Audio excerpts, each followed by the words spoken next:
علم الحیوانیات کے پروفیسروں سے پوچھا، سلوتریوں سے دریافت کیا، خود سر کھپاتے رہے، لیکن کبھی سمجھ نہ آ سکا کہ آخر کتوں کا کیا فائدہ ہے۔ گائے کو لیجئے دودھ دیتی ہے، بکری کو لیجئے دودھ دیتی ہے، اور مینگنیاں بھی، یہ کتے کیا کرتے ہیں؟ کہنے لگے وفادار جانور ہے۔ اب جناب، وفاداری اگر اسی کا نام ہے کہ شام کے وقت 7 بجے سے جو بھونکنا شروع کیا تو لگاتار بغیر دم لیے صبح کے 6 بجے تک بھونکتے ہی چلے گئے، تو ہم لنڈورے ہی بھلے۔ کل ہی کی بات ہے کہ رات 11 بجے ایک کتے کی طبیعت ذرا گدگدائی تو انہوں نے باہر سڑک پر آ کر ایک طرح کا مصرعہ دے دیا۔ 1 منٹ کے بعد سامنے بنگلے میں سے کتے نے مطلع عرض کیا۔ اب جناب، ایک کوہنا مشق استاد کو جو غصہ آیا تو ایک حلوائی کے چولہے سے باہر لگ کے اور پھنکار کر پوری غزل مقطع تک کہہ گئے۔ اس پر شمال مشرق کی طرف سے ایک قدر شناس کتے نے زوروں کی آواز دی، اب تو حضرت وہ مشاعرہ گرم ہوا کہ کچھ نہ پوچھئے۔ بعض تو 2 غزلیں 100 غزلیں لکھ لائے تھے، کئی ایک نے فی البدیہہ قصیدے کے قصیدے پڑھ ڈالے۔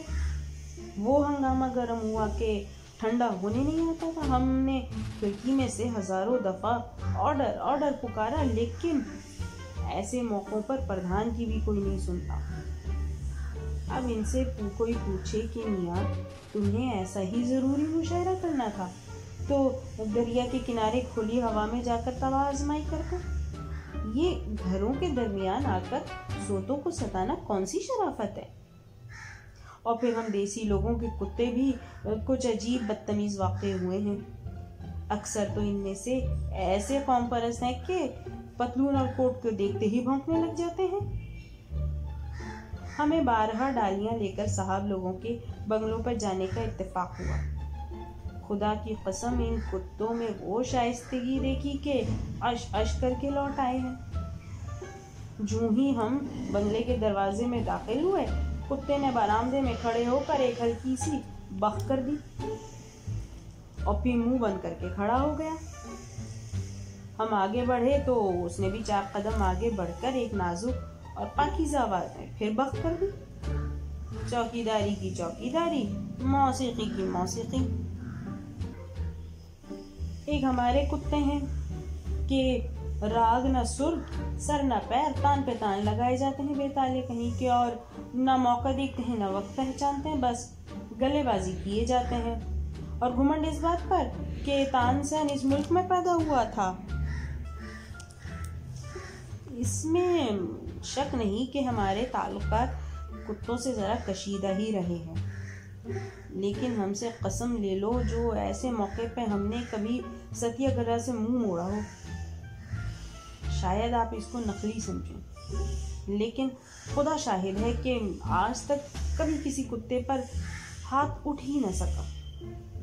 اکثر دوستوں نے صلاح دی کہ رات کے وقت لاٹھی چھڑی ضرور ہاتھ میں رکھنی چاہیے کہ دفع بلیات ہے، لیکن ہم کسی سے خواہ عداوت پیدا کرنا نہیں چاہتے۔